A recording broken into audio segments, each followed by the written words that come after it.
En este capítulo 2 encontramos el milagro en la boda de Caná, el primer milagro del Señor Jesucristo.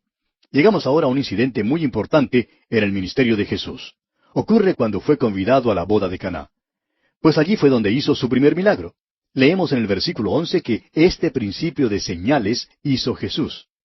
Esto entonces es la respuesta a quienes enseñan que cuando el Señor Jesús era niñito, cuando vivía allá en Egipto, jugaba con los otros muchachitos que formaban unos pichones de barro, y que cuando el niño Jesús los tocaba, pues que aquellos pichones se iban volando. Es una bella historia, pero no está basada en la realidad, amigo oyente. Esta frase, este principio de señales, aclara de una vez por todas que Jesús no hizo milagros por allá en Egipto. Este es su primer milagro. Ahora note usted que una vez más, Juan relaciona este evento con el tiempo y con el espacio. Comienza diciendo, al tercer día. Nuestro Señor, pues, sale ahora en su ministerio. Leamos, pues, los primeros 2 versículos de este segundo capítulo del Evangelio según San Juan. Al tercer día se hicieron unas bodas en Caná de Galilea, y estaba allí la madre de Jesús. Y fueron también invitados a las bodas Jesús y sus discípulos. Como ya hemos dicho, muchos creen que el motivo de que María, la madre de Jesús, estuviese allí, era que ella era pariente de los que se casaban, o por lo menos de una de las familias. Creemos que esta es mayormente una suposición, pero bien puede que sea verdad. El Señor Jesús y sus discípulos también fueron convidados. Y como ya lo dijimos también, veremos aquí que Jesús hará su primer milagro. Usted recordará que el primer gran milagro de Moisés, o sea, la primera de las 10 plagas, fue la de convertir las aguas del río Nilo en sangre. Aquí en este capítulo 2 de San Juan, Jesús cambiará el agua en vino. Se cree que esta referencia al tercer día significa que esto ocurrió tarde en febrero o temprano en marzo del año 27 después de Jesucristo. Lo verdaderamente interesante es que Juan da con mucho cuidado los lugares geográficos. En el último capítulo estuvimos en Bethsaida y ahora nos encontramos en Caná de Galilea. Luego, más adelante, veremos que Jesús irá hasta Capernaum, según dice el versículo 12, y de allí a Jerusalén, según el versículo 13. De modo que Juan nos da aquí muchos datos geográficos. Juan dice que la madre de Jesús estuvo allí. Ahora no sabemos por qué, pero Juan nunca la llama por su nombre María en su Evangelio. Bueno, ella viene a Jesús con una petición bastante extraña. Fíjese usted lo que le dice a Jesús aquí en el versículo 3. Y faltando el vino, la madre de Jesús le dijo, no tienen vino. Aquí surge una pregunta en cuanto al vino. Hace algún tiempo, alguien que participa y concuerda con la teología liberal, escribió un artículo en el cual llamaba a Jesús contrabandista de licores. ¡Qué sacrilegio! En el tiempo de Jesús, el vino era parte integral, parte principal de la dieta. Sin embargo, la borrachera era condenada categóricamente. También es cierto que usaban vino en las ceremonias levíticas. Era la libación. Pero nunca hubo idea de borrachera relacionada con esta ofrenda. Una boda es una ocasión religiosa, y estas eran personas que creían en el Antiguo Testamento. Y usted puede notar que no hubo ninguna borrachera en esta boda. Ahora, la boda es una descripción de otra boda que viene. El Señor Jesucristo comenzó su ministerio en la tierra en unas bodas, y lo terminará en cuanto a la iglesia con la celebración de sus bodas con ella. En la cena de las bodas del Cordero, la iglesia le será presentada como novia. Este, pues, es el primer milagro que hizo Jesús. El primer milagro público de Moisés fue el de convertir las aguas del Nilo en sangre. El primer milagro de Cristo fue el de cambiar el agua en vino. Pues la ley por medio de Moisés fue dada, pero la gracia y la verdad vinieron por medio de Jesucristo. ¡Qué contraste, amigo oyente! Ahora, ¿qué quiso decir María con su declaración? En primer lugar, es bueno que nos demos cuenta del hecho de que esta era una familia muy pobre. Simplemente no había suficientes refrescos. En su comentario, Ben Gal dijo que cuando ella le dijo al Señor que no tenían vino, quiso indicar suavemente que él y sus discípulos deberían salir. Ahora, Juan Calvino, por su parte, escribió que era una sugerencia para que él divirtiera a los convidados con un discurso. Calvino creía que la madre de Jesús le decía, ¿por qué no les das alguno de tus famosos discursos? Pero el caso es que él todavía no había dado ningún discurso, porque este es el principio de su ministerio público. Pero algunos creen que bien pudo haber sucedido como Juan Calvino lo sugiere. No creemos que el contexto aquí admita ninguna de estas dos interpretaciones. No creemos que fue una sugerencia para que él saliera y tampoco creemos que fue una sugerencia para que divirtiera a los convidados. Creemos francamente que lo que ella está diciendo es, haz un milagro. Esta es una ocasión apropiada. Usted recordará que cuando el ángel Gabriel se le apareció a María y le dijo que ella sería quien daría a luz al Mesías, María preguntó en cuanto al nacimiento virginal. Dijo allá en el capítulo 1 de San Lucas, versículo 34, ¿cómo será esto, pues no conozco varón?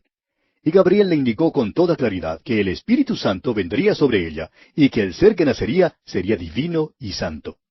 María entonces demostró su fe y su sumisión cuando dijo en el versículo 38 de Lucas 1, «He aquí la sierva del Señor».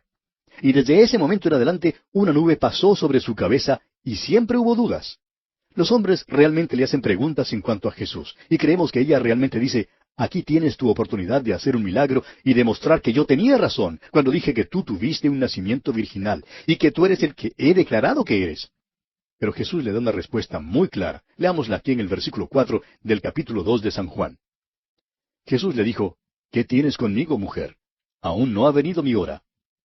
Él estaba diciendo, esta no es la ocasión. Yo te vindicaré, pero aquí no. Cuando Jesús colgaba en la cruz y su madre se paró debajo de aquella cruz, usted recordará que él la miró y le dijo allá en el capítulo 19 de Juan, versículo 26, «Mujer, he ahí tu hijo». Su hora vino entonces. Fue su hora cuando él murió, porque en 3 días resucitaría de los muertos. Creemos que cuando los discípulos se reunieron en el aposento alto, después de la resurrección y ascensión de Jesucristo, le fue entonces posible a María mirar a su alrededor y decirle a cada uno de sus discípulos, ¿no les dije que él era el Hijo de Dios? El apóstol Pablo dice, escribiendo a los Romanos capítulo 1, versículo 4, que fue declarado Hijo de Dios con poder, según el Espíritu de Santidad, por la resurrección de entre los muertos. De modo que aquí ella le está pidiendo a Jesús que haga algo que demuestre quién es y que le indique a ella. Entonces, él le dice que hará exactamente eso, pero que la hora todavía no había llegado. Ahora, esa hora sí llegó. Su resurrección comprobó quién es. Y no olvide usted, amigo oyente, que la resurrección también comprueba el nacimiento virginal de Cristo. Somos propensos a considerar el nacimiento virginal solamente durante el tiempo de la Navidad y como un hecho aislado. Pero esto tiene íntima relación con su resurrección, amigo oyente, porque comprobó que Jesucristo era quien dijo que era. Leamos ahora el versículo 5 de este capítulo 2 del Evangelio según San Juan. Su madre dijo a los que le servían, «Haced todo lo que os dijere».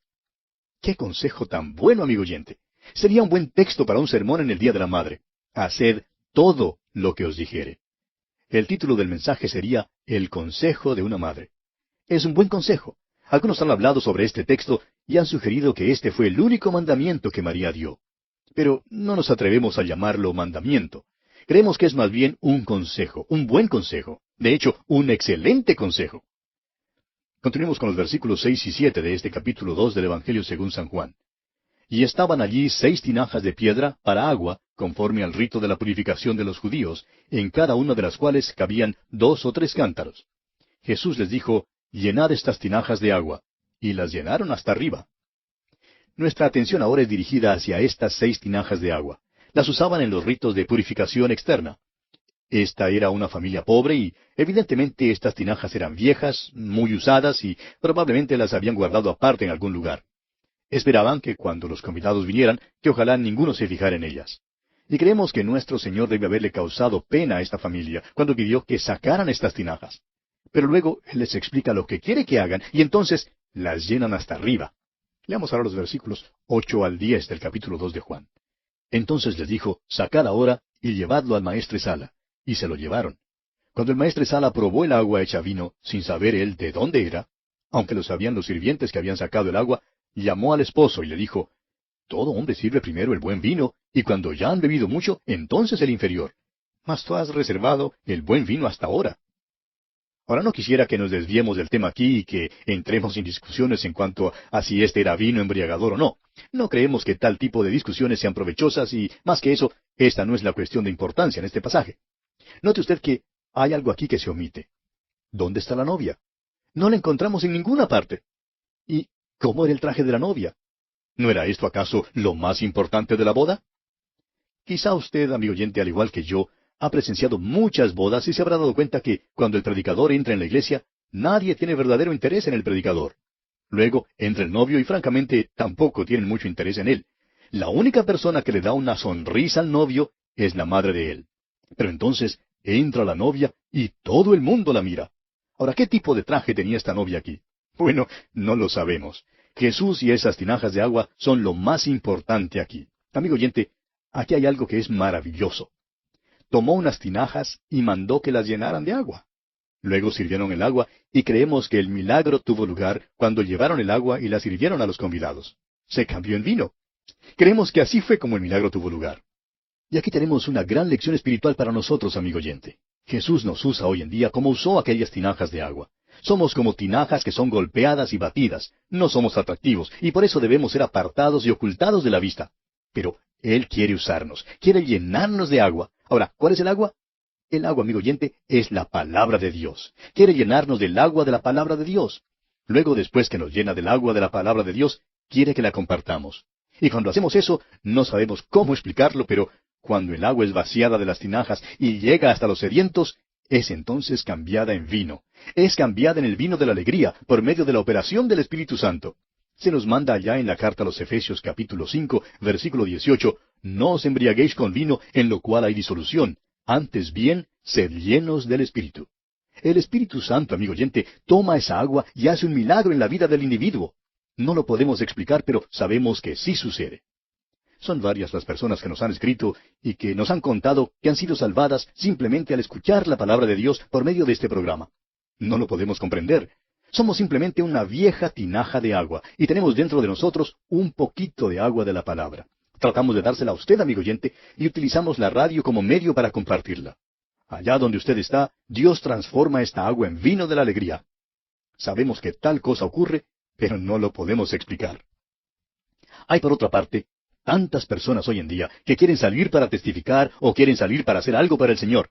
Pero antes de poder hacer algo efectivo, amigo oyente, tenemos que recordar que somos simplemente unas tinajas de agua, viejas y golpeadas, y que Cristo quiere tomarnos y llenarnos con la palabra de Dios. Es precisamente por eso que la enseñamos con tanto ahínco en esta audición. Creemos que lo que le falta a usted, amigo oyente, es el vino de la alegría en su vida. Y nada menos que la palabra de Dios puede traérselo. Y sabemos que esto es verdad porque hemos recibido miles de cartas que lo testifican. Bien, leamos ahora el versículo 12 de este capítulo 2 del Evangelio según San Juan. Después de esto descendieron a Capernaum, él, su madre, sus hermanos y sus discípulos, y estuvieron allí no muchos días. Creemos que esto se refiere a ese tiempo cuando su pueblo natal no le quiso aceptar. Usted recordará que en aquella ocasión trataron de acabar con él.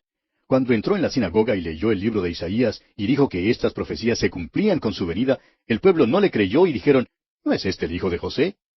Probablemente le habrían destruido en aquella ocasión. Por tanto, cambió su centro de operaciones a Capernaum, y que sepamos, Capernaum fue el centro de operaciones de Jesucristo durante su ministerio público de 3 años.